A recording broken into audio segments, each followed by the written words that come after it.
Hola, buenas tardes, profe. Buenas tardes. Hola, Hola, buenas tardes, profe. ¿cómo está?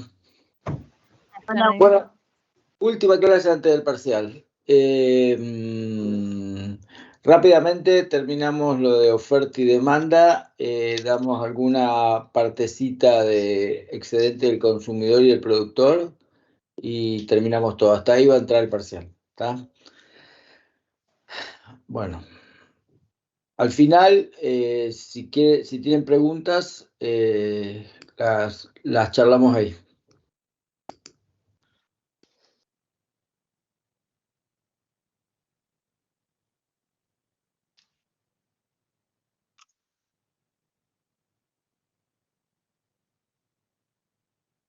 ¿Ahí pueden ver todo?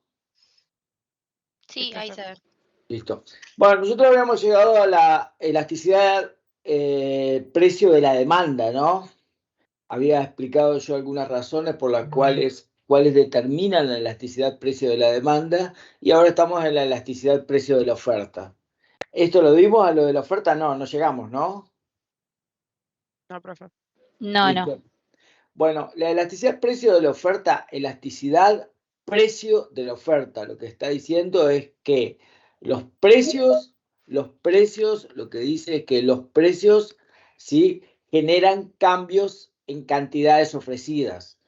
La elasticidad precio de la demanda, los cambios de precios generaban cambios en las cantidades demandadas. Y por eso hablábamos de que la elasticidad, ¿sí?, o sea, el salto en las cantidades como consecuencia de la variación de los precios, podía ser en porcentaje mayor a 1, elástico, igual a 1 de elasticidad unitaria, menor que 1 inelástico.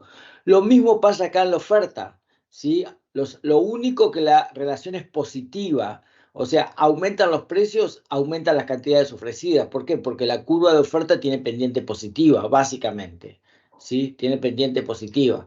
Entonces, de todos modos, como habíamos dicho antes, siempre la elasticidad es positiva, ¿sí? Es positiva, ¿sí? ¿Está bien? O sea, se lo pone en valores positivos. Bueno, mismo razonamiento a todo esto, ¿sí? Y seguimos. Bueno, ¿qué determinan la elasticidad de la oferta? La capacidad productiva dice que posee, por ejemplo, una empresa, un sector económico o un país. Cuanto más capacidad de producción tenga, ¿sí?, cambios en los precios van a generar aumentos muy importantes en las cantidades ofrecidas. O sea, los aumentos en las cantidades ofrecidas en porcentajes van a sobrepasar al aumento de los precios. Eso está indicando que la elasticidad va a ser mayor a la unidad, o sea, la elasticidad, el número de elasticidad es elástico, ¿sí? Entonces, porque va a superar a la unidad, igual que en la demanda, pero acá la oferta. ¿Está bien? Si la empresa, el sector productivo, la industria o el país, yo digo capacidad productiva. Capacidad productiva significa capacidad de poder afrontar, ¿sí?, ventas, producción y ventas ante cambios de precios. Eso estoy diciendo. Si ya les dije, la empresa, el sector, la industria, el país no tiene capacidad porque ya tiene todo agotado, porque ya está trabajando, por ejemplo, uno, porque ya está trabajando al máximo de su capacidad. Y dos, esto lo tienen que saber, dos, ¿sí?, la empresa, el sector, la industria, el país tiene métodos muy primitivos, entonces en cualquiera de esos casos la capacidad productiva está agotada, cambios en los precios, ¿sí?, generan muy poco efecto en las cantidades ofrecidas. ¿Por qué? Porque no tiene capacidad para responder. Quiero que lo vean cómo está escrito, por favor, cómo está escrito, véanlo, ¿sí?, porque lo tienen que mirar en el parcial. Esta es la demanda, ¿se acuerdan? La demanda era así, o sea, abajo siempre en el denominador está la variación de los precios. En la elasticidad precio de la demanda, lo que está en el numerador, en la parte de arriba, es la variación, digamos, de las cantidades demandadas. Y en la elasticidad precio de la oferta, en el denominador, van a estar los cambios en los precios, pero en el numerador ahí van a estar, ¿sí?, los cambios en las cantidades ofrecidas. Esa es la diferencia fundamental. Entonces, lo primero es la capacidad productiva. Más capacidad productiva, la relación es elástica. Menos capacidad productiva es inelástica, ¿sí? La presión tributaria. Si una empresa, una industria, un sector, un país tienen una elevada presión tributaria, o sea, tienen sobre su actividad económica mucho impuesto, eso significa que también van a tener poca posibilidad de reaccionar ante cambios de precios, ¿sí? Si hay poca presión tributaria, la situación es totalmente contraria. Entonces, con poca presión tributaria, suban los precios, van a ser menores al aumento de las cantidades ofrecidas, ¿sí? Situación elástica. O sea, la elasticidad precio de la oferta va a ser mayor a la unidad. Por el contrario, si existe una elevada presión tributaria, alrededor del 35-40%, ¿sí? Entonces, los sectores económicos, los países, las industrias, las empresas, no pueden responder muy bien, ¿sí? No pueden responder muy bien a los aumentos de los precios. ¿Por qué? Porque están pagando mucho impuesto. ¿Por qué? Porque no pueden invertir demasiado en su proceso productivo. Entonces, más presión inelástica, menos presión elástica. Corto y largo plazo. El corto siempre es inelástico.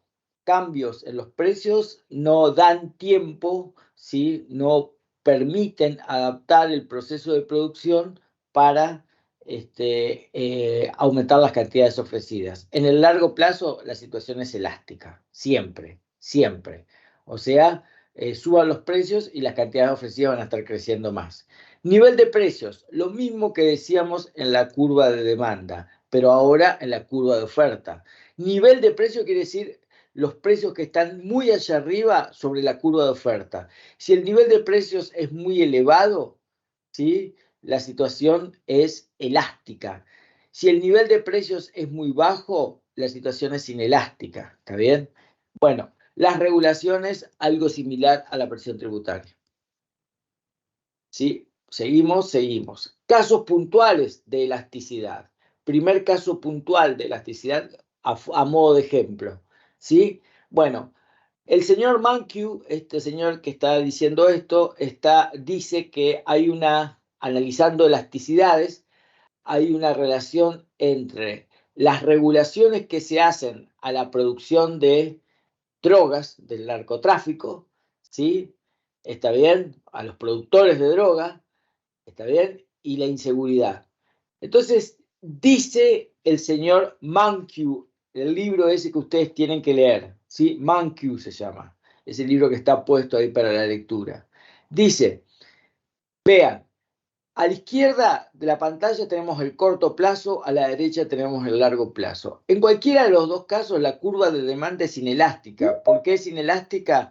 Porque, ¿sí?, es inelástica porque los que demandan este tipo de productos, digamos, no tienen posibilidad de dejar de demandarlos. No tienen mucho efecto sustitución, ¿sí? O sea, no pueden, o sea, la adicción le genera, digamos, de alguna manera, poco efecto sustitución. Además, porque no hay un mercado abierto de este tipo de cosas. Bueno, Mankiw propone un mercado abierto, o sea, desregulación de las drogas. ¿Por qué dice Mankiw? Vemos a la izquierda, porque dice que cuando aumentan las regulaciones, a la izquierda, la curva de oferta, que es bastante elástica con respecto a la de demanda, que es más inelástica, más vertical, la curva de oferta se desplaza hacia arriba. ¿Sí? Se desplaza hacia arriba. ¿Por qué se desplaza hacia arriba la curva de oferta? Por lo que dijimos en la reunión pasada. Cuando la oferta se desplaza hacia arriba, quiere decir contracción de oferta. Cae la oferta. Ahora vean, la curva de oferta se está desplazando sobre una curva de demanda muy inelástica, ¿sí? no tienen la misma elasticidad la curva de oferta y la curva de demanda. La curva de oferta se desplaza sobre algo más inelástico, más vertical, que es la curva de demanda, la curva de oferta. Entonces, la curva de oferta, al moverse hacia arriba, muestra que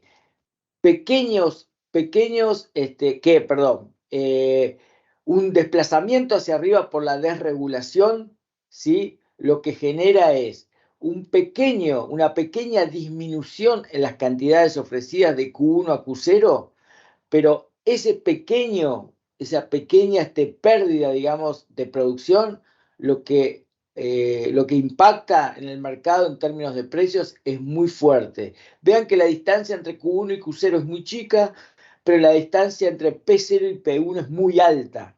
Quiere decir que el efecto que se genera entre quienes consumen este tipo de bienes, digamos, el efecto sobre lo que los consumen, dice, los vuelve de alguna manera, vuelve a este producto de una manera muy necesario para este señor.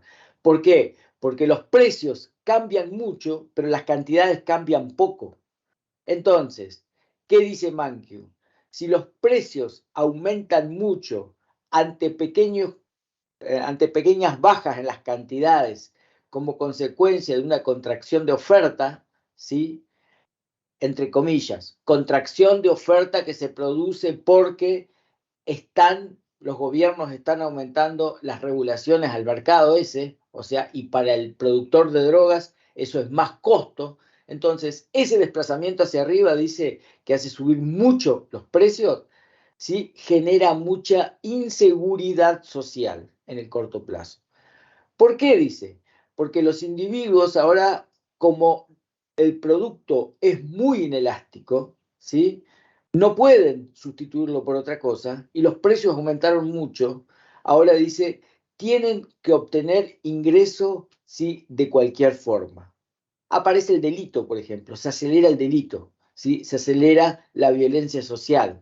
Todo eso, ¿por qué? Porque el gobierno, dice Mankiw, el gobierno lo que hizo fue, digamos, regular más al mercado. La curva de oferta se desplazó hacia arriba sobre una curva de demanda más inelástica. Bajaron muy poquito, el mercado se achicó muy poco en cantidades de Q1 a Q0, pero lo que sucedió al ser tan inelástica la curva de demanda es que subieron mucho los precios. Ahora dice, en el gráfico de la derecha estamos en el largo plazo, ¿sí? O sea, en el gráfico de la izquierda, la que se desplaza solamente es la curva de oferta y se desplaza de manera contractiva.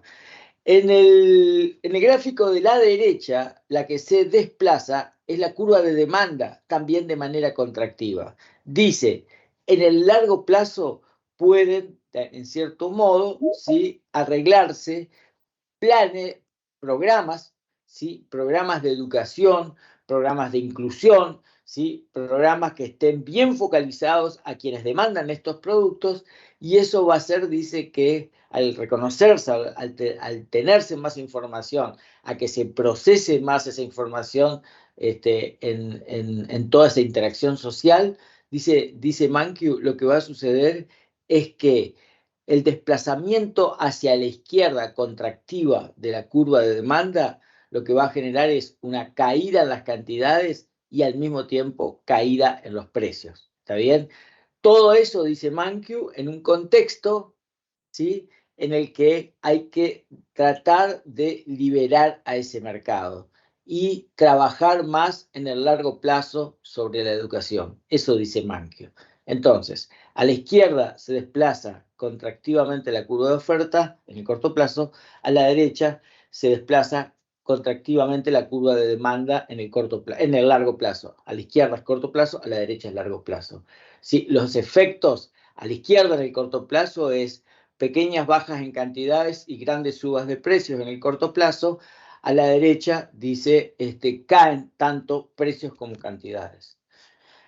Seguimos. Segundo ejemplo de elasticidades. Mercado mundial de trigo. Entonces, el mercado mundial de trigo, dice, está planteado en términos generales. Y como está planteado en términos generales, como dijimos en la clase pasada, todo lo que está definido de manera general es inelástico, totalmente inelástico, ¿sí? Entonces, vean lo que sucede en el mercado mundial de trigo, ¿sí? El mercado mundial de trigo dice, en el mundo hay una oferta y una demanda de trigo. Eso está diciendo. No hay un segundo mundo donde haya, ¿sí? O sea, un segundo planeta donde haya oferta y demanda de trigo y entre los planetas haya intercambios en el trigo. Esa es toda la oferta y la demanda de trigo. El mercado mundial, dice, al tratarse así de manera tan general, dice Mankiw, el problema es que, no es el problema, lo que sucede es que las curvas de oferta y demanda son las dos muy inelásticas, a diferencia del caso anterior. En el caso anterior, en el corto plazo y en el largo plazo, solo la curva de demanda era inelástica. Entonces dice, los productores de drogas, de trigo, ¿sí? Los productores de trigo, dice, si quisieran generar una innovación para producir más trigo en el mercado mundial, dice, van a terminar perdiendo. ¿Por qué van a terminar perdiendo? Porque la curva de oferta se va a desplazar de manera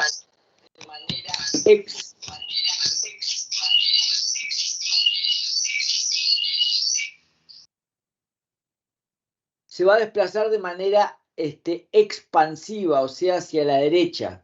Pero como es muy inelástico, ¿sí? Vean lo que le va a pasar a los productores. Y ya aprovecho para pensar en esto. Los productores, no sé si, dígame si lo ven lo que yo voy a escribir acá. Los productores reciben un ingreso por la venta de su producto.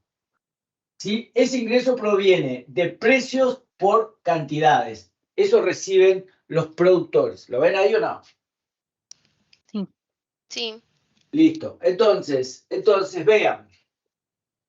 Si pasa lo que dice ahí, dice, en términos porcentuales, caen, ¿sí? Los precios, ¿está bien? Y en términos de cantidades, aumentan en términos porcentuales las cantidades cuando hay una innovación. El problema es que la caída porcentual de los precios es mayor, ¿sí?, que la suba porcentual de las cantidades vendidas. Vamos a poner cantidades vendidas. ¿Está bien?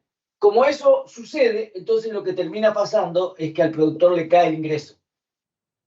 Porque vean, la distancia entre P0 y P1, que es lo que bajan los precios, ¿sí?, es muy grande con respecto a la cantidad en la que aumentan las cantidades producidas y vendidas de trigo. Entonces, ¿le conviene al productor le conviene innovar y aumentar más la producción en el mercado mundial? La respuesta es no, dice, porque si lo hiciera, ¿sí?, hacen caer mucho los precios de la tonelada de trigo, que es lo que ellos venden. O sea, si ellos quieren hacer un bien a la comunidad mundial, lo que termina ocurriendo es que los productores terminan perdiendo. Este es el ejemplo, entonces. Quiero que entiendan esto en términos generales. Quiero que entiendan esto. ¿Sí? Los productores, entonces, tienen un ingreso que es precios por cantidad. ¿Sí? ¿Está claro? Ahora, los precios pueden aumentar y las cantidades pueden disminuir, ¿sí?, porque se lo están vendiendo a la demanda, por ejemplo. Ahora, les cuento lo siguiente. ¿Qué pasa si el productor, ¿sí?, por ejemplo, aumenta los precios, ¿está bien?, y caen las cantidades? ¿Qué tiene que pasar para que aumente el ingreso? Lo que tiene que pasar es que este aumento sea mayor, el aumento de los precios sea mayor a la caída en las cantidades. ¿Qué sucedió acá? ¿Qué sucedió acá arriba? Sucedió todo lo contrario. ¿Sí? ¿Sí? ¿Está bien? ¿Por qué todo lo contrario? Porque acá, al ofertar más, cayeron fuertemente los precios y los productores no pudieron recuperarlo con más cantidades vendidas. ¿Está bien? ¿Se entiende? Lo que tiene que pasar es que si aumentan los precios, ¿sí? No le tienen que caer mucho las cantidades. Y viceversa, para que aumente el ingreso, ¿no? Y viceversa, si bajan los precios, ¿sí? Si bajan los precios, tienen que aumentarle mucho las cantidades. ¿Está bien? ¿Me entienden lo que voy diciendo o no? Sí, profe. Sí, ¿Está sí, bien? sí. Miren esto. Piensen esto, lo que les estoy diciendo acá. Primer renglón, lo que digo. Suben los precios, ¿sí? Y bajan las cantidades, en porcentajes. Ahora, la pregunta es, ¿cómo fue la relación de esas subas? Bueno, miren, subieron los precios más, porque dice que es mayor, más de lo que cayeron las cantidades. Por eso aumentó el ingreso. ¿Se entiende? ¿Sí o no? ¿Está Sí. bien? Este sería el caso de un productor que vende bienes inelásticos. Por ejemplo, un productor que vende, por ejemplo, algún tipo de medicamento que las personas no pueden sustituir. ¿Se entiende? Al productor no le conviene bajar precios, porque si baja precios, las personas no van a comprar más remedios. ¿Se entiende lo que les digo? No es elástico el producto. Entonces, cuando el productor produce y vende bienes inelásticos, para que le aumente el ingreso, ¿sí? Tiene que aumentar los precios, porque sabe que muy poco le van a caer las cantidades vendidas, muy poquito. ¿Se entiende? O sea, aunque parezca algo horrible lo que estoy diciendo, ¿sí? Si quiere ganar más, tiene que aumentar los precios, porque las cantidades no van a disminuir, porque la gente necesita el remedio, ¿sí? O algún alimento necesario, lo que fuera.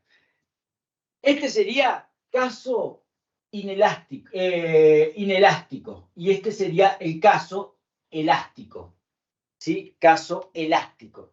El caso elástico dice, el productor, o sea, siempre con aumentos de ingreso, ¿no? Siempre con aumentos de ingreso. El caso elástico dice, el productor quiere vender, por ejemplo, no sé, más, ¿qué puede vender? Algo que sea, algo de moda, más remeras, ¿sí? Está bien, ahora que viene Pink Floyd, los Red Hot Chili Peppers, más remeras de los Red Hot, ¿sí? Entonces, si quiere vender más remeras, le conviene, mucho más remeras, bajar un poquito los precios, ¿sí? ¿Por qué? Porque van a aumentar mucho las cantidades vendidas. Mucho. Entonces, la baja de los precios va a ser mucho menor que el aumento de las cantidades vendidas. ¿Eso qué le produce? Un aumento de su ingreso. ¿Se entiende lo que les digo? Y viceversa. Y viceversa. ¿El caso contrario cuál es? El caso contrario es, ¿qué pasa si el productor sube los precios? Si sube los precios, el productor sube los precios y caen mucho las cantidades. Cierran el coso y caen mucho las cantidades. Ese sería el caso inelástico. No, perdón, elástico. Sería el caso elástico. Sube los precios un 10% y le caen mucho las cantidades. ¿Se entiende? ¿Me van siguiendo o no? Díganme. Sí, profe. Hicimos dos puntos acá, 2 puntos. Este sería estos 2 primeros, de suba de precios. Ahora hacemos 2 más, pero de baja, perdón, de precios, no, de ingresos. Suba de ingresos. Ahora hacemos 2 más de bajas de ingresos. ¿Está bien? Profe, Vamos. Sí. te hago una consulta. Entonces,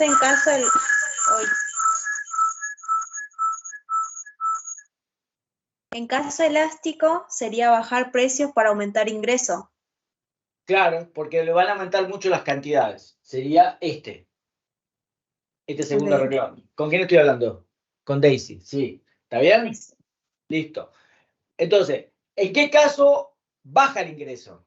Todo lo contrario, que el productor que el productor, sí, está bien, suba los precios, vamos a poner en este renglón, suba los precios y le caigan mucho las cantidades cuando el bien es elástico. Ahí le cae el ingreso.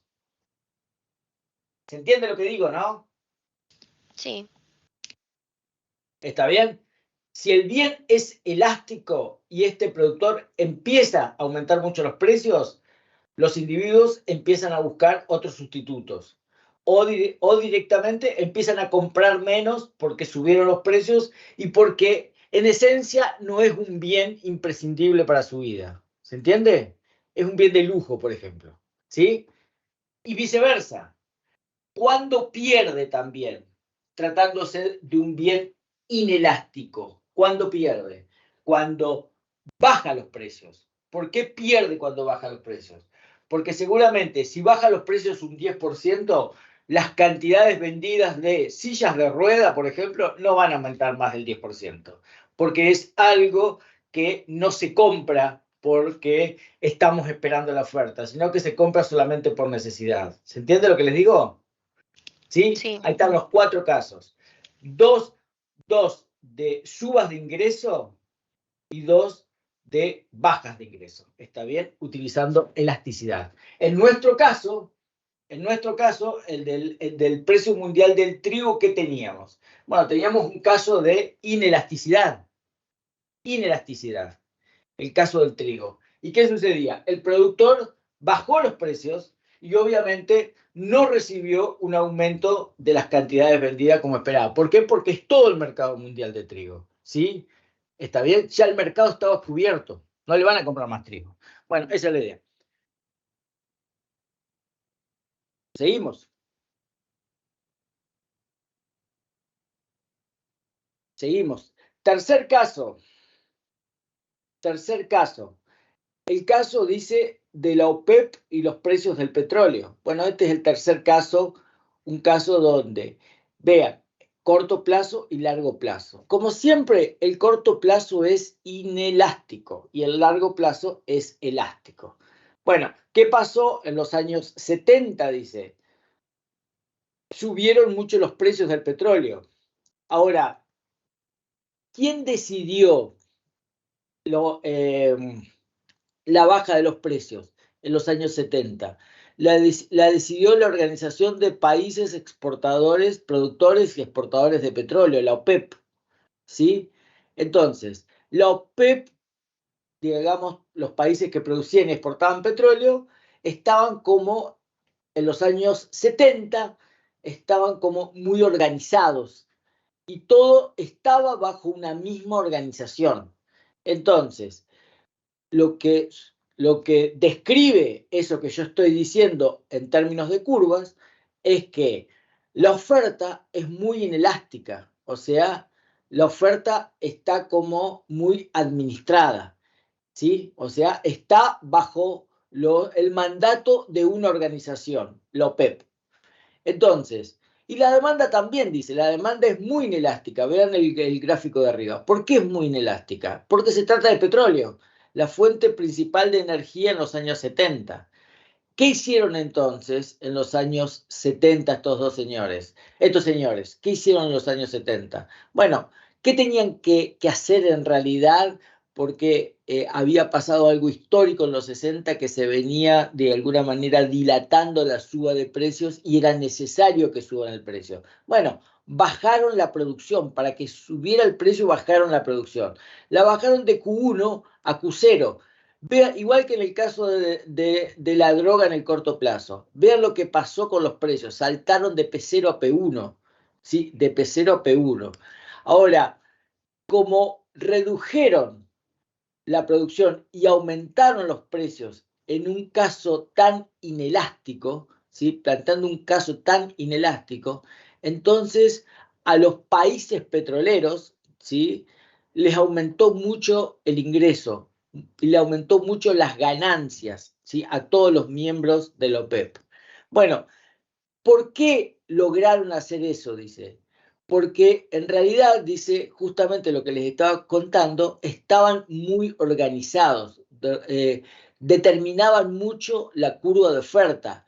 No se podían salir de una organización entre ellos. Entonces, ¿por qué sucedía eso? Porque había todo un sistema de cohesión, dice. Ellos estaban cohesionados. Eso, en términos técnicos, se llama colusión. Lo que significa acá es que nadie podía tocar los precios de manera independiente. Había como una suerte de arreglo tácito, ¿sí? Entonces, por eso lograron una gran recomposición de los precios, tanto en el año 73 como en el año 79. Ahora bien, el largo plazo, dice, les mostró otra cosa, porque en el largo plazo, dice, empezaron a entrar otros países, ¿sí? O sea, en realidad no entraron a la OPEP, sino que la OPEP tuvo como una competencia que se llamó la no OPEP, y muchos países se alinearon por afuera de la OPEP. Ahora bien, cuando en el largo plazo la OPEP intentó hacer esto de nuevo, dice, se encontró con que los países no OPEP no acataron las órdenes en el largo plazo. O sea, no acataron la política de precio de los países centrales de este mercado de petróleo. Entonces, en el largo plazo, ¿sí?, ya las curvas están más achatadas. Tanto las curvas de oferta como de demanda están más elásticas. ¿Se entiende lo que les estoy diciendo? Entonces, pequeñas bajas en las cantidades producidas y vendidas no generaron tanto aumento de precios. Vean que la distancia de Q1 a Q0 es casi igual a la de P0, P1, casi idéntica es. ¿Está bien? Casi idéntica. Entonces, en el largo plazo, la medida OPEP, ojo con la pregunta del parcial con estas cosas. Yo les sugiero que hagan todo ese dibujito, que hagan el P por Q, esto que está acá atrás, todo eso, que lo estudien bien, ¿sí? ¿Está bien? Y sobre todo los gráficos, que lo traten de internalizar para entenderlos, básicamente entenderlos, no para dejarlo escrito en el parcial, para entenderlos. Si lo pueden dejar escrito en el parcial, mejor todavía. Si están bien, ¿no? Si están mal, horrible. Pero bueno, listo. Entonces, esa es la idea. Entonces, en el largo plazo, la política de estos países fue menos efectiva. Eso es lo que puede ser. Miren, pregunta de parcial. Los países, la OPEP, sí, por ejemplo, una pregunta, la OPEP tuvo una política más efectiva, 2 puntos. 2 puntos, primera respuesta posible. ¿Sí? En el largo plazo, porque las curvas eran inelásticas. Segunda respuesta posible. En el corto plazo, porque la curva de demanda era inelástica y la de oferta era elástica. Tercera respuesta posible. En el corto plazo, porque la curva de oferta era elástica y la curva de oferta era inelástica y la curva de demanda era elástica. Cuarta pregunta posible, ¿sí? ¿Está bien? En el largo plazo, porque la curva de oferta era elástica y la de demanda era inelástica. La que queda es ninguna respuesta anterior es correcta. Escuche comentarios. ¿Y por qué? Todo por qué. Escuche comentarios.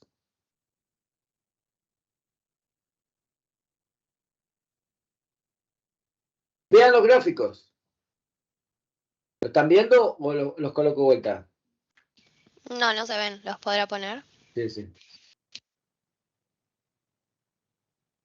Vean los gráficos. ¿Puede ser la segunda? ¿Por qué? ¿Qué dice la segunda? Corto plazo por la curva de demanda inelástica y la oferta elástica. ¿Te parece que la curva de oferta esta, Belén, es Sí. elástica? Esta curva es elástica. Mirá cómo está vertical. Para que sea elástica, Belén, tiene que estar más así, como las de acá abajo. Estas dos son elásticas. ¿Me entendés? Ah, pensé que cuando se habla de tipo dos, por ejemplo, la OPEP y la no OPEP, ahí la oferta estaba siendo elástica. porque había más de una opción de... No. El de arriba, lo que estoy diciendo en el caso de arriba, es Sí. que como la OPEP organizaba todo el negocio, era la OPEP la que tenía políticas de cambios en cantidades y cambios de precios. En el corto plazo, la OPEP dominaba el negocio y por lo tanto un pequeño cambio en las cantidades pegaban un gran sacudón en los precios Sí. porque todo era inelástico en el corto plazo. En el largo plazo, todo es elástico. Todo es elástico. ¿Por qué? Porque directamente la OPEP pierde, digamos, capacidad para regular a todos los países miembros, ¿sí? Y segundo, porque además de perder la capacidad esa, empiezan a tomar forma una organización paralela que fue la no OPEP, ¿sí? Entonces la no OPEP, o sea, la OPEP por ahí podía tener algo de control, los países de la OPEP podían tener algo de control sobre la OPEP, pero no nada sobre la no OPEP. Entonces, la oferta de petróleo en el mundo, ¿sí? La oferta de petróleo en el mundo no digamos, impactaba tanto. ¿Por qué no impactaba los cambios en la oferta? Si querían achicar la oferta, por ejemplo, para que suban los precios, ¿sí?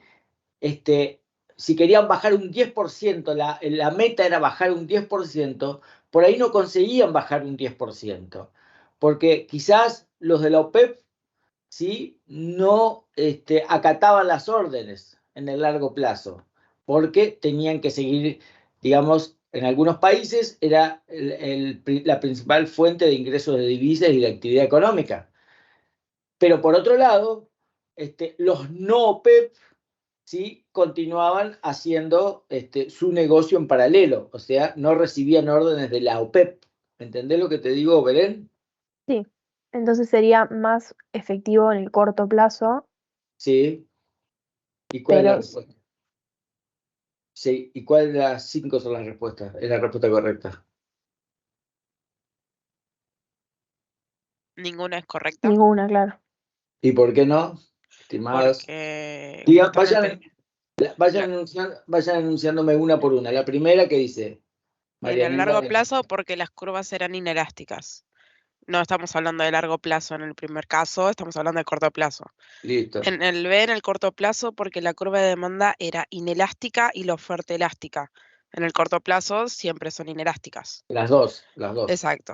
Las dos, exacto. El corto plazo, y la C, corto plazo, porque la curva de oferta era inelástica y la curva de demanda era elástica. Lo mismo, las Sí. dos tienen que ser inelásticas en corto plazo. En la D es en el largo plazo porque la curva de oferta era elástica y la D inelástica, la demanda inelástica. Sí. Y esa tampoco, porque en el largo plazo son todas elásticas. Entonces, ¿qué Las hacemos? dos. Entonces, ninguna de las respuestas anteriores es correcta. Marcas ahí, ¿y qué decís? Exacto. Y decís que era efectiva en el corto plazo, ¿sí? Porque tanto oferta como demanda eran inelásticas. Excelente, Marianela, excelente. Muy bien, me parece correctísima la respuesta. ¿Escucharon todos lo que dijo Marianela? ¿Están todos de Sí, acuerdo? sí.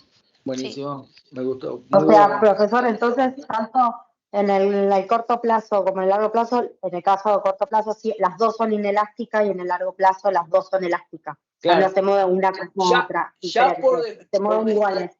Ya por definición, el largo plazo es elástico. Y el corto es inelástico, por definición, porque ya sabemos. Porque ya lo Pero bueno, estudiamos tanto. en este caso puntual vendría a ser, ¿no? Pero pará, en términos generales, Noelia, porque ya sabemos por la elasticidad de la oferta y por la elasticidad de la demanda que siempre el corto plazo es inelástico, ya lo sabemos. Entonces, ya sabemos a qué atenernos cuando hablamos de corto y cuando hablamos de largo. ¿Está bien? Bueno, entonces, después lo que decimos es, en el corto plazo, efectividad quiere decir efectividad para lograr aumentos del ingreso. ¿Se entiende? La efectividad de la política para generar aumentos en el ingreso claramente se da en un mundo más inelástico. Como decíamos hace un ratito, ¿sí? Al productor que quiere bajar los precios, le conviene hacerlo cuando las curvas son inelásticas, sobre todo claramente la curva de demanda es inelástica, porque es a quién va a atender. O sea, el productor atiende con sus bienes, ¿sí?, a un mercado. Ese mercado puede ser elástico o inelástico.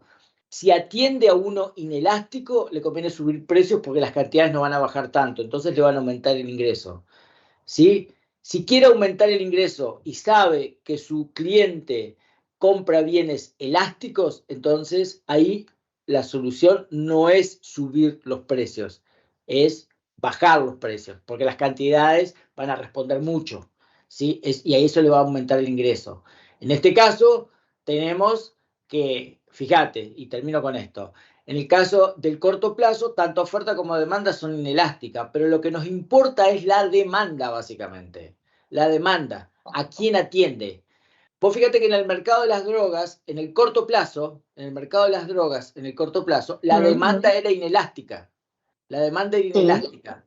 La oferta no era tan inelástica. ¿Y eso qué quiere decir? Que por ahí los productores de drogas empiezan a invertir en casinos y demás, o sea, pueden hacer otra cosa con su dinero. Pueden irse hacia otros negocios. El tipo que tiene, digamos, mucha adicción a las drogas, no puede empezar a tomar Coca-Cola y dejar de tomar cocaína. ¿Se entiende lo que les digo? Entonces, eso no tiene alternativas de sustitución. La de demanda siempre es inelástica en el corto plazo de las drogas. Entonces, siempre lo que se mueva sobre la curva de demanda inelástica en estos casos, si la oferta se mueve sobre una curva de demanda inelástica, ¿sí?, eso hace subir mucho los precios o bajar mucho los precios. ¿Entienden? ¿Está bien? Esa es la idea. No sé si Belén también escuchaste lo que dije.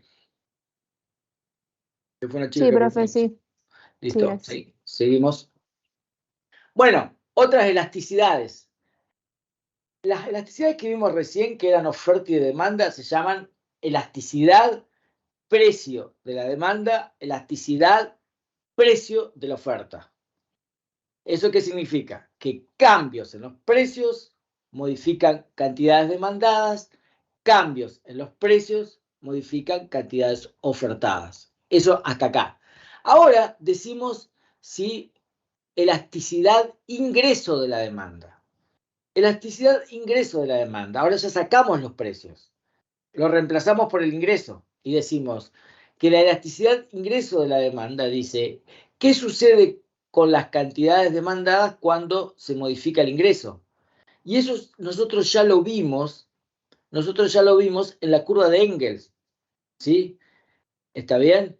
Cuando decíamos, por ejemplo, que si aumentaba el ingreso, el individuo podía, ¿sí?, aumentar mucho más, aumentar menos o no aumentar nada las cantidades demandadas de cierto bien.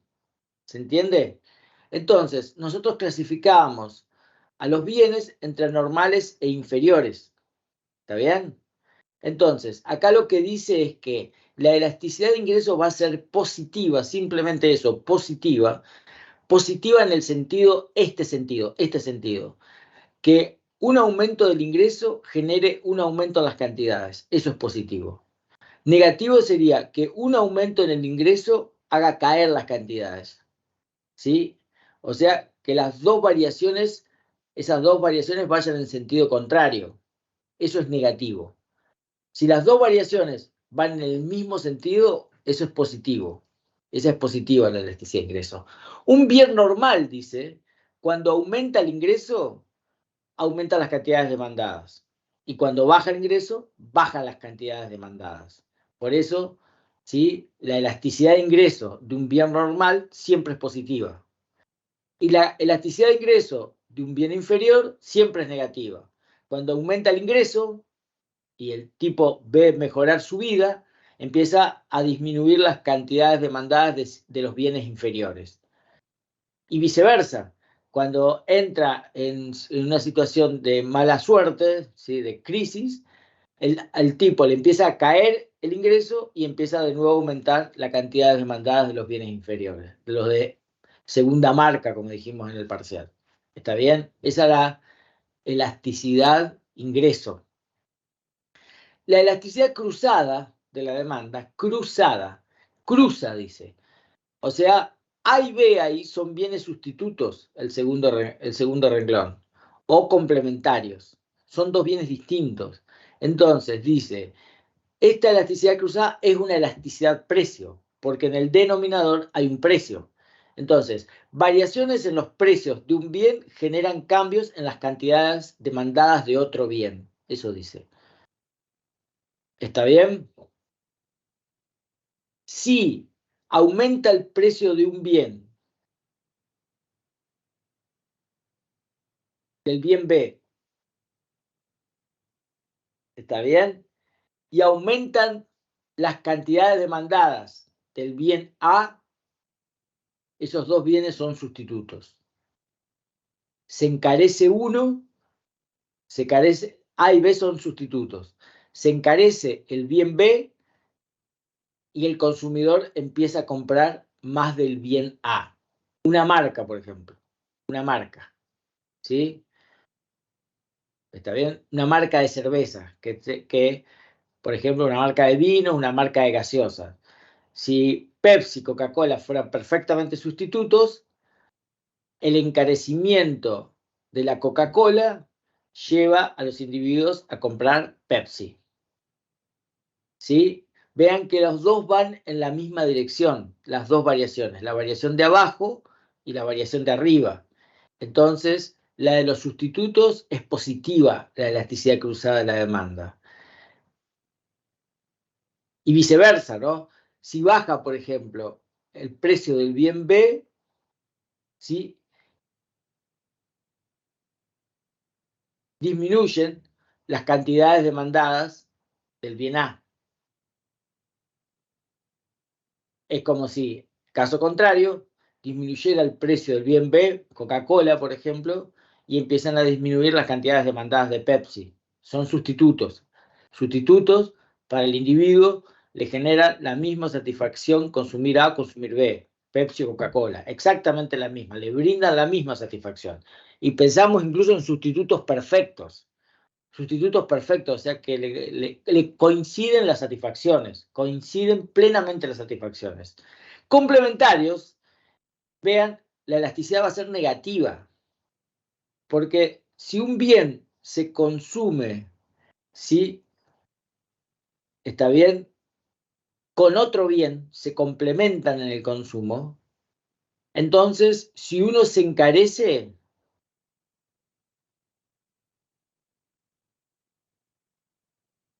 si el precio del bien B ahora, complementario del bien A, sube, las cantidades del bien A disminuyen.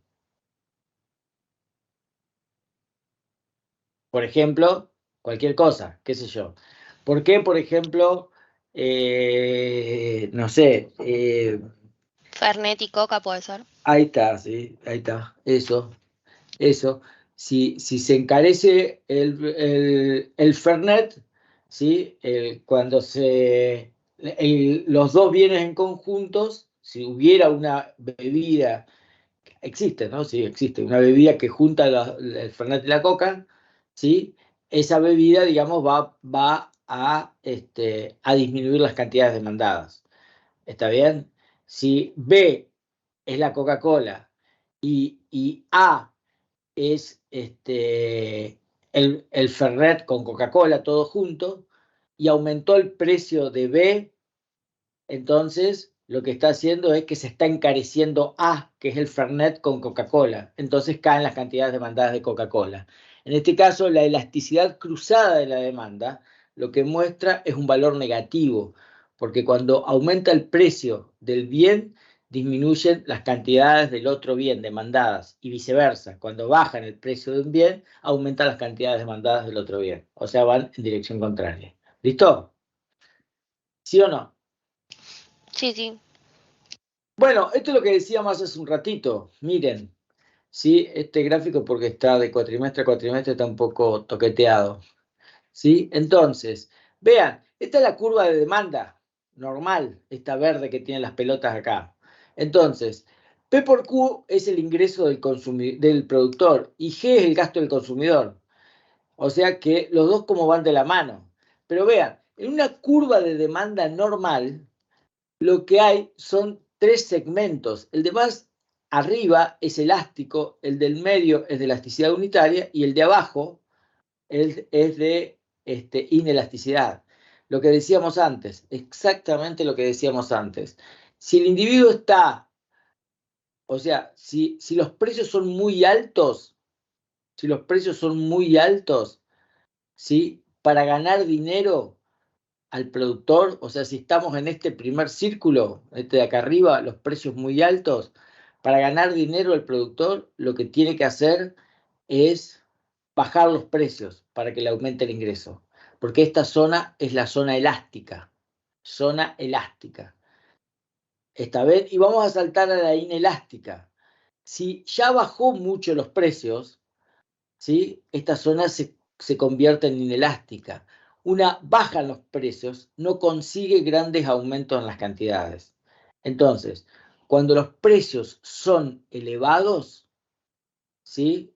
En la zona elástica de la curva de demanda, al productor le conviene bajar los precios para que le aumenten en porcentaje mucho más las cantidades y así le aumente el ingreso. Y viceversa.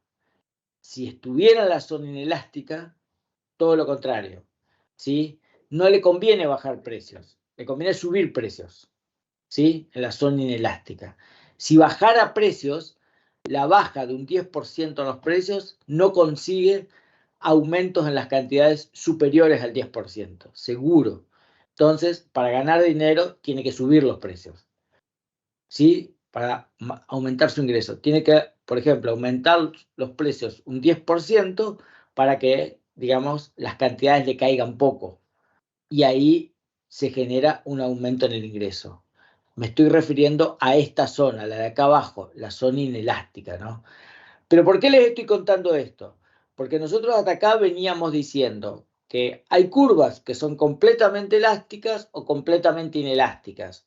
O sea, la completamente inelástica está más vertical, la completamente elástica está más achatada.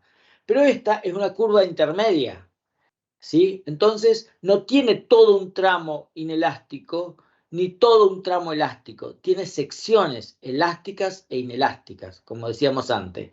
La de más arriba es elástica, la de más abajo es inelástica. ¿Se entiende? ¿Sí o no? Listo.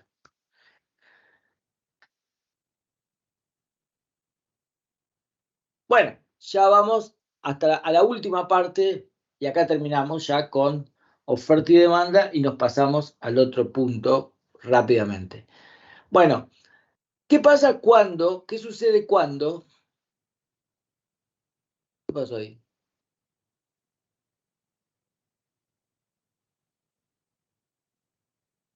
Perdimos la... Se desconectó, ¿no? Sí, se salió. Sí, sí, no se ve. Mirá vos, qué loco. ¿Qué pasó? ¿Cambió de cámara, profe, capaz? No. Espera un poquitito. Algo le pasó al... ¿Qué pasó con el...? Qué raro, ¿no? A ver, un momentito.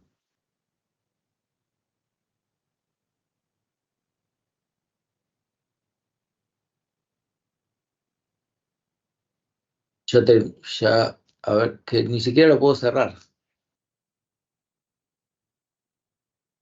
Acá, salimos.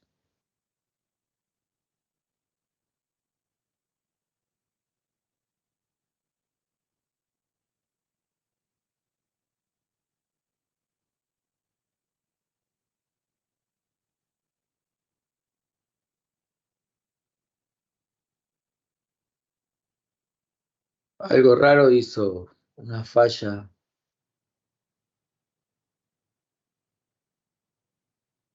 No estoy compartiendo, ¿no? No. No, nada. No, profe. Acá. Ahora sí, ¿no? Sí, ahora sí. Sí, Listo. ahí Volvamos. está, ahí se ve. Entonces, bueno, quedemos en una situación. Miren, precios PE, QE es la zona del punto donde digamos, las coincidencias entre productores y consumidores se igualan completamente. P, E, Q, E. En el punto ese del medio, los mercados se vacían. Por la competencia que nos contaba Pareto, por ejemplo, por la competencia que nos contaba Pareto, ¿sí? Por la autorregulación del mercado, donde los precios, ¿sí?, son tan elásticos que van, digamos, generando grandes cambios en la demanda hasta que la curva de oferta y la demanda se igualan en ese lugar donde se vacían, ¿sí? Entonces, en ese lugar se produce esa coincidencia de los dos lados del mercado. En ese lugar, ¿sí?, digamos, todos los planes se cumplen. Ahora la pregunta es, ¿qué pasa cuando aparece el Estado? Bueno, miremos cuándo aparece el Estado. Yo les dije recién, los precios tienen tanta potencia sobre las cantidades, o sea, son tan elásticos que logran resolver una situación de desequilibrio. ¿Cuáles son las dos situaciones de desequilibrio que acá describimos? La que está abajo se llama exceso de demanda y la que está arriba se llama exceso de oferta. O sea, en el único lugar donde, digamos, hay equilibrio en ese punto es donde el exceso de demanda y el exceso de oferta es exactamente igual a cero. Cero. Quiere decir, no hay ni exceso de oferta ni exceso de demanda. Ahora, supongamos que el Estado no quiere que suban los precios, ¿sí? Por ejemplo, los precios de los alquileres. Entonces dice, implementa precios máximos para, por ejemplo, departamentos de 2 ambientes. Alquileres de departamentos de 2 ambientes, que es donde por ahí los jóvenes, la familia, o 2 o 3 ambientes. Entonces, digamos, donde se concentran más la demanda. Entonces dice, si el mercado solo ajustara, el precio sería PE. Lo ven en el gráfico, ¿no? Este precio PE. Y las cantidades serían QE. No hay ninguna cuestión. Pero el Estado considera que PE es un precio demasiado elevado. Entonces dice el Estado, pongamos como máximo para ese tipo de viviendas el precio P2. Ahora, el precio P2 no tiene una sola cantidad asociada. Tiene la cantidad Q2, que es justo donde se corta con la curva de oferta, y tiene la cantidad Q1, que es donde se corta con la curva de demanda. Entonces, ya no hay una cantidad, un volumen que relacione a ambos lados del mercado. Entonces, es un precio de desequilibrio. ¿Quién lo generó? Lo generó el Estado. ¿Por qué? Porque en realidad al gobierno le parecía que era muy caro lo que estaban pagando ese segmento social por la vivienda. O sea que el ingreso no les iba a alcanzar para, digamos, poder tener una vivienda de ese tipo. Entonces, controlan el precio en P2. ¿Qué sucede en P2?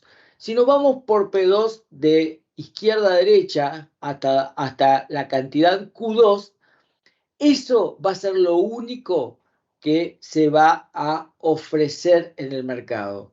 Los productores van a ofrecer Q2 cantidades al precio P2.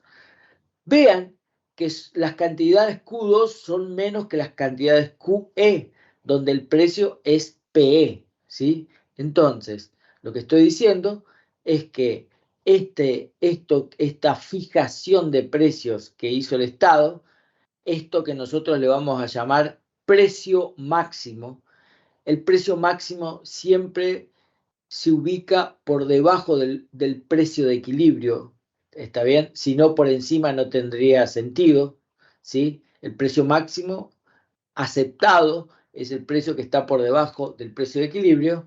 Este precio máximo al nivel P2 genera oferta Q2, pero genera demanda Q1. Q1. Ven que la diferencia entre Q1 menos Q2 le podemos llamar exceso de demanda. ¿Por qué? Porque es la cantidad de más que quieren demandar, digamos, esos consumidores, pero que la oferta no se lo permite porque la oferta queda en Q2. Entonces, Acá va la definición. Entonces, ¿qué es un exceso? ¿Qué es, digamos, un precio máximo? ¿Qué se genera con un precio máximo? Un exceso de demanda. Ese exceso de demanda, en este caso, es la diferencia entre Q1 y Q2 al precio P2. Los productores quieren, digamos, llevan al mercado, ofrecen en el mercado Q2, pero los consumidores desean comprar Q1. La pregunta es cuánto en definitiva se termina negociando en este mercado. O sea, cuántas transacciones se realizan al precio P2. Solamente se realizan Q2 transacciones. Q2 transacciones. O sea, todo lo que está por encima de Q2 hasta Q1 es justamente el exceso de demanda. Esa distancia que está marcada en azul desde el eje de abscisas, por acá por las cantidades, ¿no? Desde el 0,0 hasta Q2 a esta altura, esa distancia que está punteada en azul, ¿sí? Se conoce con el nombre de brazo corto del mercado, el brazo corto del mercado, que es la mínima distancia. ¿Por qué se conoce como el brazo corto del mercado? Bueno, es, digamos, el tramo del mercado que se va a negociar. Ese es el brazo corto. O sea, eso delimita, ¿sí? A la demanda, porque la oferta le va a imponer ese brazo corto en el mercado, ese tramo corto, ¿sí? Le vamos a llamar brazo corto. Brazo corto, ¿sí? Ese brazo corto está determinado por la oferta cuando se produce un exceso de demanda, cuando el Estado pone un precio máximo. Ese es el brazo corto. El brazo corto es el tramo que va desde 0 hasta Q2 cantidades al precio P2. ¿Quién lo determina? Lo determina la oferta. El caso contrario es el caso del exceso de oferta. Ahora los productores no van a estar el Estado no va a estar defendiendo a los consumidores, a las familias que quieren alquilar y no les alcanza el dinero, sino que ahora el Estado va a estar defendiendo a los productores. Algunos productores no pueden vender a un precio tan bajo, porque si venden a un precio muy bajo, ¿sí? Por ejemplo, P2, muchos productores, digamos, que tienen algún tipo de, digamos, fragilidad social, o sea, poco bienestar social, pueden quebrar. Las pymes, por ejemplo. Entonces el Estado, sí, lo que hace es por ahí imponerle un precio P1. Ahora vean, el precio sin Estado, el precio P1, o sea, sin la intervención del Estado, el precio P1 no se mantiene, ¿sí? El precio P1 empieza a bajar hasta quedar, o sea, el mercado lo dejaría en el punto PE. Pero el Estado dice, así como cuando se producía ese exceso de demanda y cuando ponía ese precio máximo, defendía a los consumidores, acá quiere defender a un segmento de la oferta empresaria, que son por ahí los pymes, las empresas pymes. Esas empresas pymes por ahí no pueden trabajar al precio PE, porque ese precio PE, digamos, a esa empresa pyme, en ese lugar los costos marginales de producción son mayores que los ingresos marginales de producción. Entonces, ese precio no le sirve. El Estado, entonces, lo que hace el Estado es poner un precio mínimo para evitar que siga bajando. Bueno, entre el punto 0 y el punto Q2 de nuevo, pero acá arriba, ¿qué tenemos? Tenemos lo que se va a negociar en el mercado. Ese de nuevo, lo que se negocia en el mercado se llama brazo corto. Pero ahora, con este precio mínimo, ¿sí? El que va a determinar la cantidad que se va a negociar en el mercado va a ser la demanda, porque es donde se corta con la curva de demanda, ¿sí? Y el tramo, desde Q2 al precio P1 hasta Q1, ese tramo largo, digamos, es el exceso de oferta. Eso por ahí, ese exceso de oferta lo compra el Estado. Por ejemplo, leche o alguna otra cosa, lo compra el Estado y luego lo dona a los comedores escolares. ¿Está bien? No lo vuelva a vender, porque si lo vende, baja precios y es lo que no quiere. Entonces, ese exceso de oferta lo compra el Estado. ¿Sí? Entonces, con eso evita que los precios sigan bajando. Así operativamente impone ese precio mínimo. Entonces, el exceso de oferta es la diferencia, de nuevo, al precio P1 entre Q1 y Q2 y el brazo corto, cuando hay un precio mínimo establecido por el Estado, es el que determina la demanda y es desde 0 hasta Q2. ¿Está bien? ¿Cómo lo hace? ¿Cómo hace para mantener el precio alto el Estado? Compra el exceso de oferta. ¿Está bien? Cuando existía el exceso de demanda bajo, cuando hay un precio máximo, la pregunta es, ¿quiénes compran esas Q2 cantidades que está racionando la oferta cuando hay un precio máximo en ese exceso de demanda? Bueno, ahí se produce lo que decíamos ya al principio de la materia, hay muchas colas. El que llega primero a la góndola y compra el bien muy barato que te ofrece precios cuidados, ¿sí? Es el que se lleva el bien. Pero el que llega más tarde posiblemente se encuentra racionado por ese exceso de demanda. ¿Por qué? Porque el precio está muy por debajo del equilibrio. Bueno, esa es la idea general.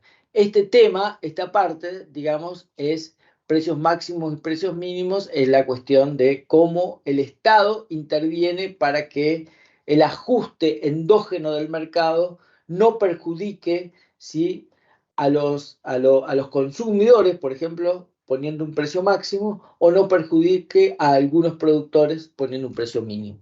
¿Listo? ¿Alguna duda? Profe. ¿Alguna duda?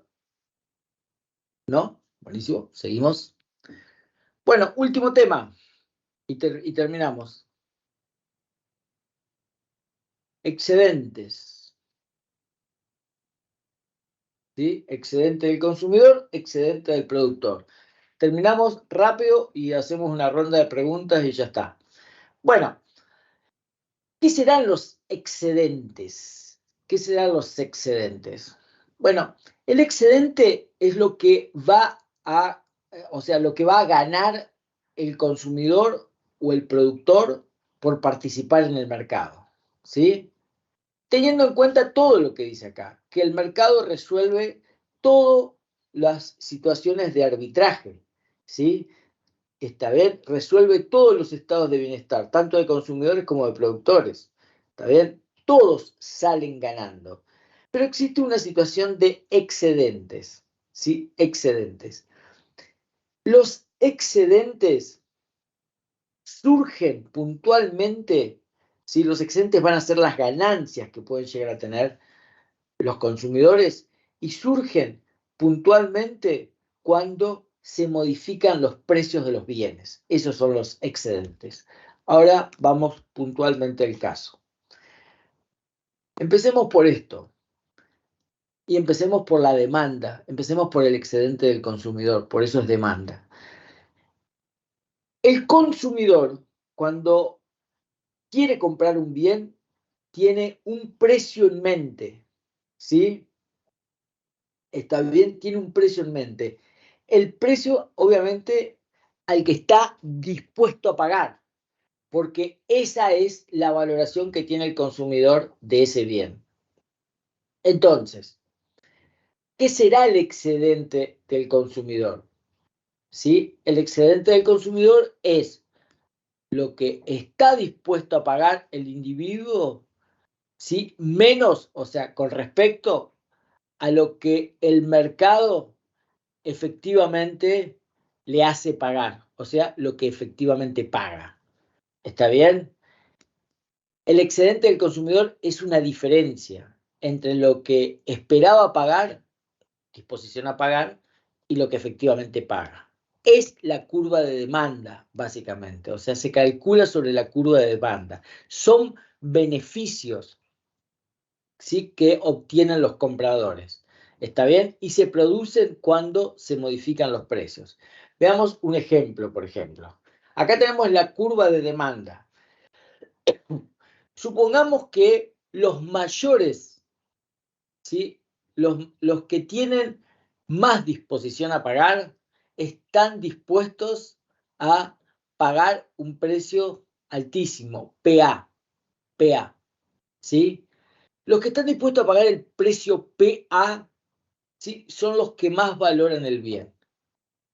Pero supongamos que el precio de mercado es P0. Entonces, si este señor que tiene mucha disposición a pagar, que valora mucho el bien, termina pagando P0 y no PA, ¿sí? En realidad tiene una ganancia, un excedente, se dice, un excedente del consumidor. Estaba dispuesto a pagar PA, pero por alguna razón llegó al local y los precios bajaron porque hubo una promoción y pagó P0, ¿sí? Entonces, la curva de demandas está recta, ¿sí? Todo lo que está por encima del precio de mercado y hasta la disposición a pagar por debajo de la curva de demanda, este triángulo rectángulo ABC se conoce como el excedente del consumidor. ¿Está bien? Es la diferencia de cantidades. Miren, la diferencia de cantidades entre que es C menos B, que es lo que efectivamente compran, ¿sí? Multiplicado por el precio, es esta superficie, ¿sí? O sea, por la diferencia de precio en realidad. Paga menos, digamos, de lo que esperaba y se lleva la cantidad que deseaba comprar. Entonces, este es el excedente del consumidor, es ABC, teniendo en cuenta que quería pagar PA, pero de repente se encontró con que los precios de mercado fueron P0. Pero a ver, así como hay un grupo de consumidores que comprarían a PA, debe haber entre PA y P0, hay muchos más grupos de consumidores que están dispuestos a pagar menos, pero que también tienen ganancia. ¿Pero por qué tienen ganancia? Porque lo que están dispuestos a pagar siempre es mayor que el precio de mercado, hasta P0. Los que están debajo de P0 ya, digamos, no valoran tanto el bien y ya no tendrían excedente del consumidor. O sea, no comprarían ni al precio PA ni al precio con promoción P0. ¿Se entiende? Entonces, ¿qué tenemos acá? Un grupo de personas que tienen disponibilidad a pagar PA, valoran mucho el producto, ¿sí? Pero se encontraron con un precio P0 y por lo tanto en la multiplicación precios por cantidades, valores monetarios, que es justamente la superficie del triángulo ABC, ahí encuentra, o sea, el excedente del consumidor. Toda esa superficie que está delimitada por la sección que está por encima del precio P0, o sea, para arriba, y lo que está por debajo en ese tramo de la curva de demanda, o sea, este triángulo, exactamente ese triángulo. ¿Qué pasa si los precios siguen bajando? Desde P0 hasta P1.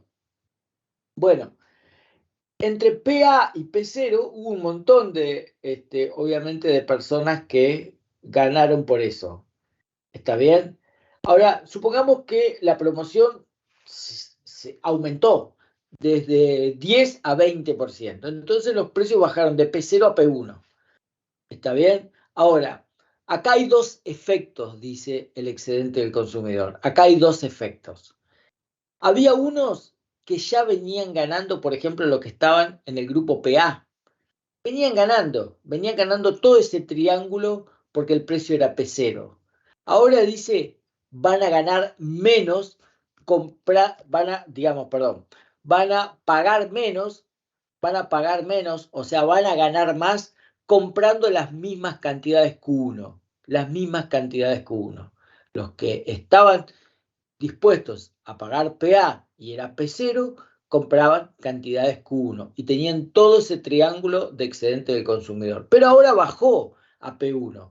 Siguen comprando Q1, pero ahora vean que se le agrega un cuadrado más acá abajo. Ese cuadrado más es lo que los consumidores que valoraban más el producto, ¿sí? ¿Está bien? Van a ganar extra, ¿sí? Porque van a pagar menos, ¿sí? Siempre comprando Q1 porque el precio bajó un poco más. Esa ganancia extra es el cuadrado BCED, este cuadrado. Esa es la ganancia extra que van a tener estos consumidores. Ese es el primer efecto. Ahora, supongamos que haya otro grupo de consumidores que empiecen a partir de P0, de P0 para abajo, que no valoren PA, valoren P0. Si valoran P0, ¿sí? Obviamente, al precio P0 no tenían excedente del consumidor, pero ahora el precio bajó a P1. A P1. Entonces, ahora esa baja adicional del precio, ¿sí?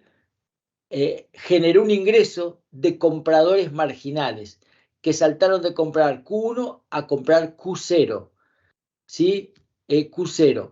Estos compradores marginales fueron marginales, vean, los últimos compradores son los que entraron a comprar porque ahora el precio P1 con la disposición a pagar que tenían del precio P0, que era menor a la disposición a pagar PA, con esta disposición a pagar P0, estos nuevos compradores ahora tienen excedente del consumidor.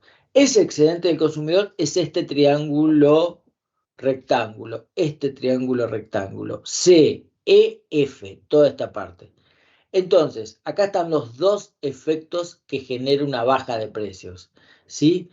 A los que ya ganaban, ahora les genera una ganancia adicional, un mejor bienestar. ¿Por qué? Porque siguen comprando lo mismo, pero, digamos, a un precio más barato. Siguen teniendo más ganancias, se les suman. Ese es el cuadrado. El triángulo adicional es el comprador marginal. Bajó el precio de P0 a P1, las cantidades aumentaron de Q1 a Q0 y ese triángulo que se armó son los individuos que menos valoran el bien, cuya disposición a pagar era P0, ¿sí? Pero ahora empiezan a ganar ese triángulo. Entonces hay dos regiones. ¿Está bien? ¿Se entiende lo que les estoy diciendo o no? Hay dos regiones.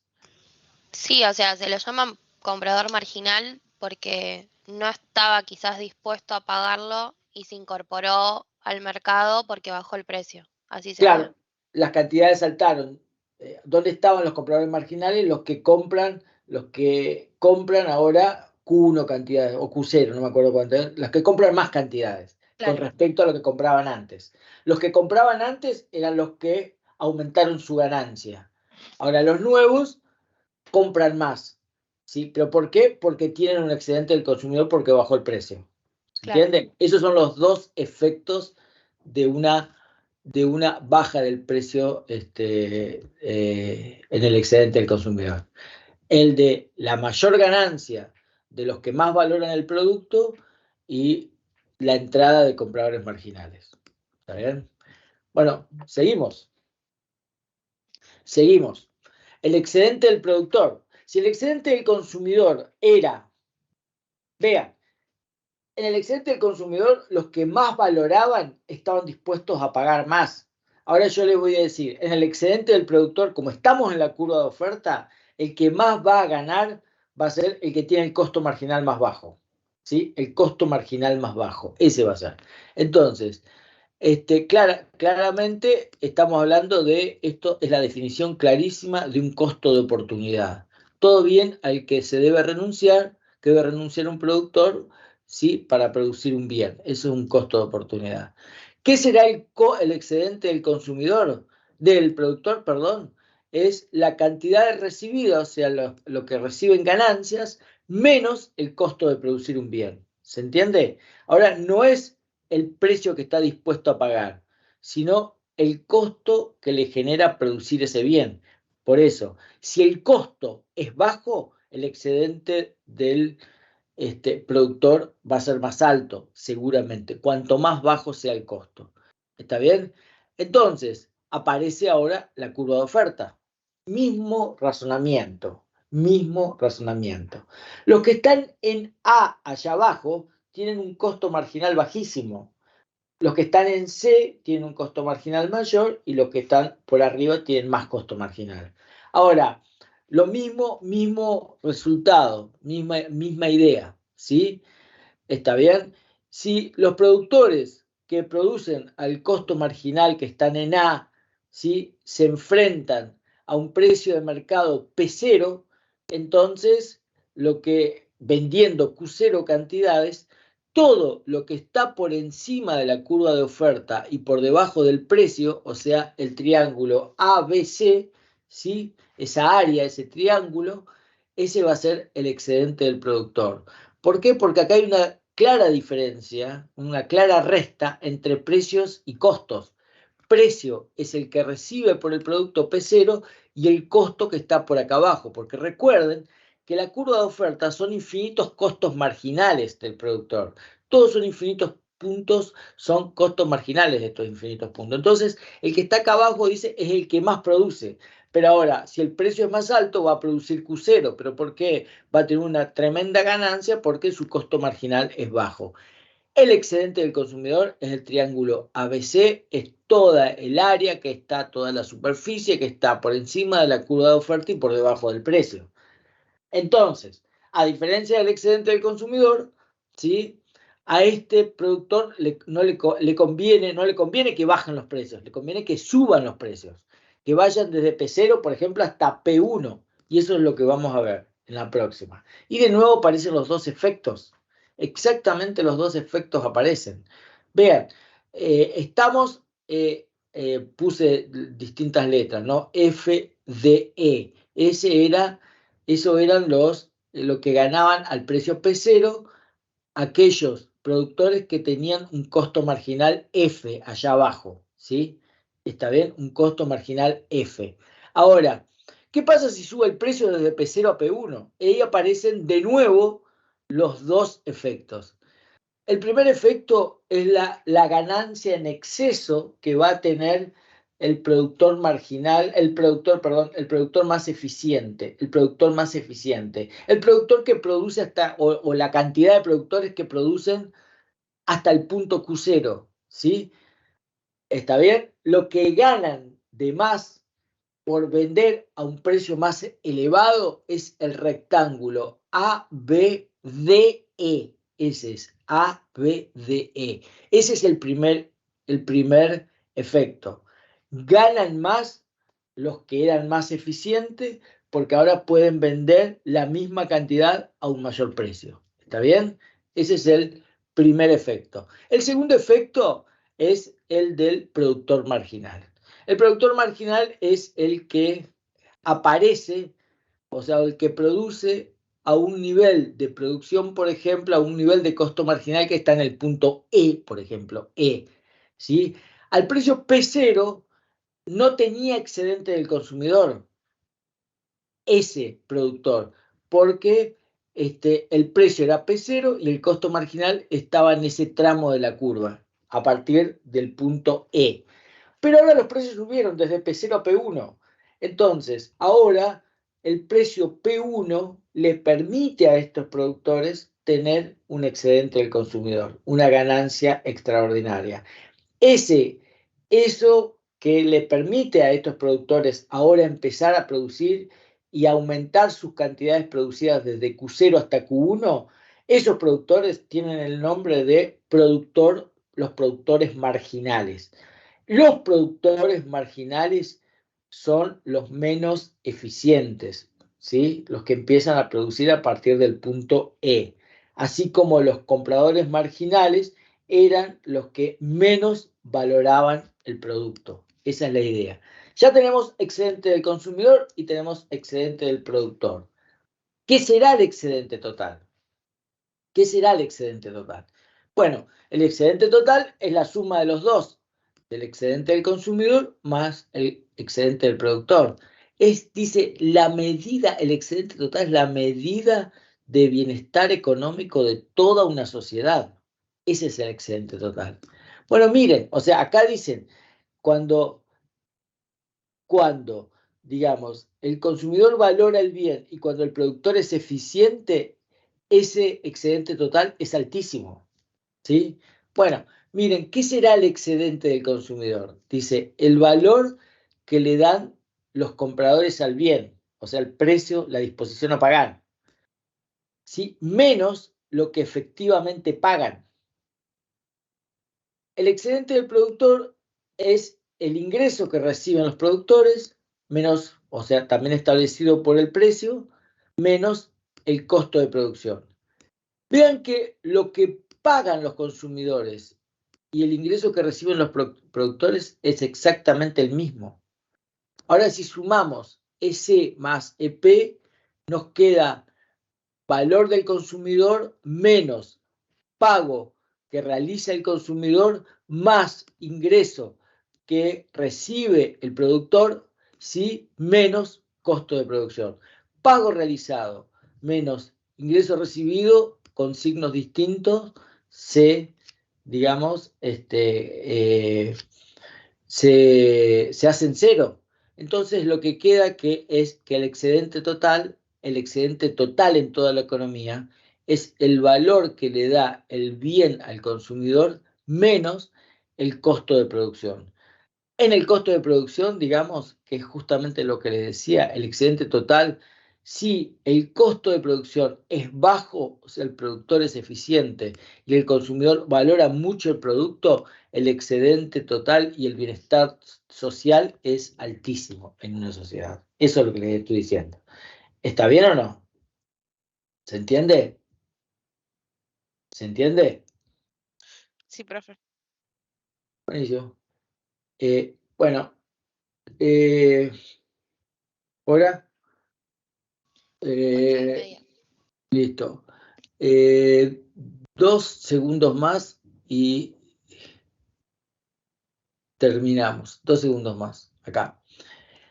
Acá. Dos aplicaciones. Esta y la que viene y terminamos. Primera aplicación.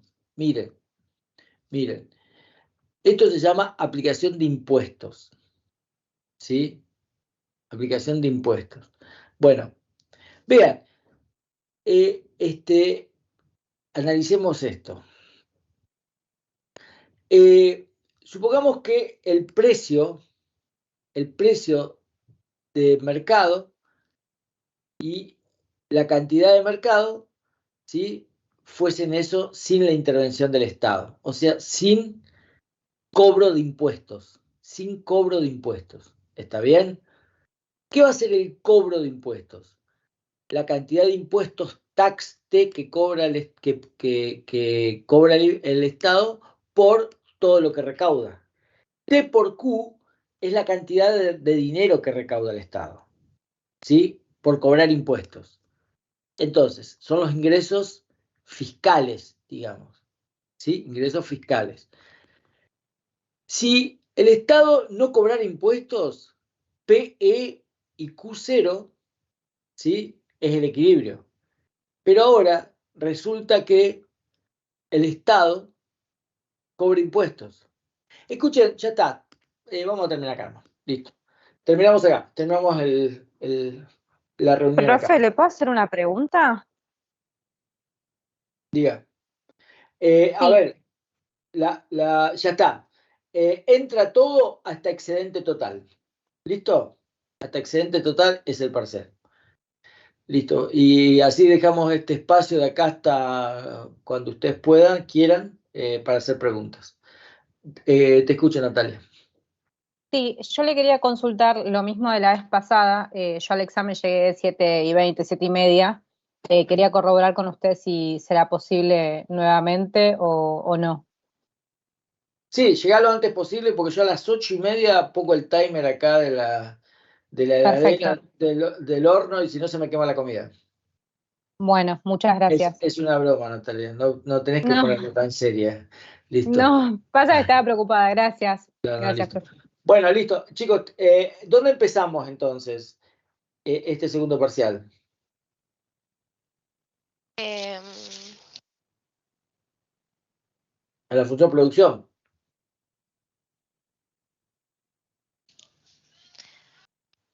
Sí, función producción. Listo. Desde la función producción hasta el excedente del consumidor. Y terminamos hasta el excedente total. Eso se toma en el parcial. ¿Listo? Vean todo eso de corto plazo, largo plazo, vean los gráficos, ¿sí?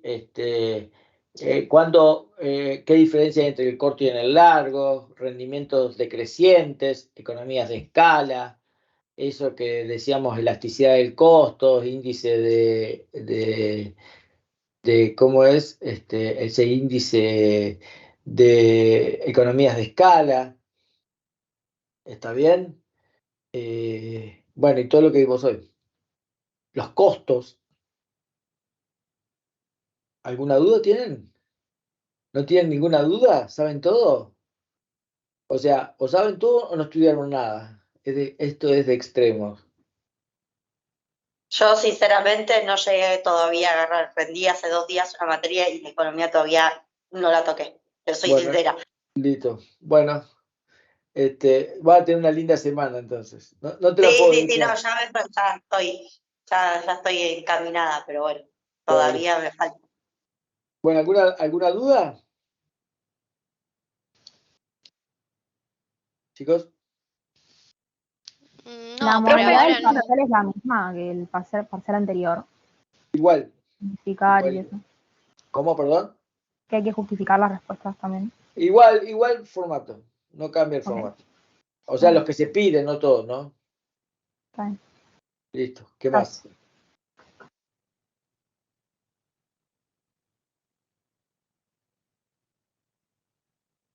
¿No hay dudas? Buenísimo. Entonces hago un parcial bien difícil. Porque si ustedes no tienen dudas. No, o sea, no tengo dudas Cualquier porque no cosa, llegué a repasar. claro. En el caso de que vayan surgiendo dudas, ¿le podemos mandar un mail preguntando? No. ¿No? Ok. No, se acabó. Está bien. Se acabó, No, era está hasta bien. acá. Era hasta acá. Sí, tiene razón. Tiene Era hasta razón. acá. Listo. Bueno, ¿no tienen dudas? Bueno, nos vemos a las 7 de la tarde El 10. El viernes. el viernes que viene. Sí. ¿Listo? Bueno, Sí. cuídense. Nos vemos. Chao, profe. Gracias. Chau, chau. Gracias. Chao. Chau. Buen fin.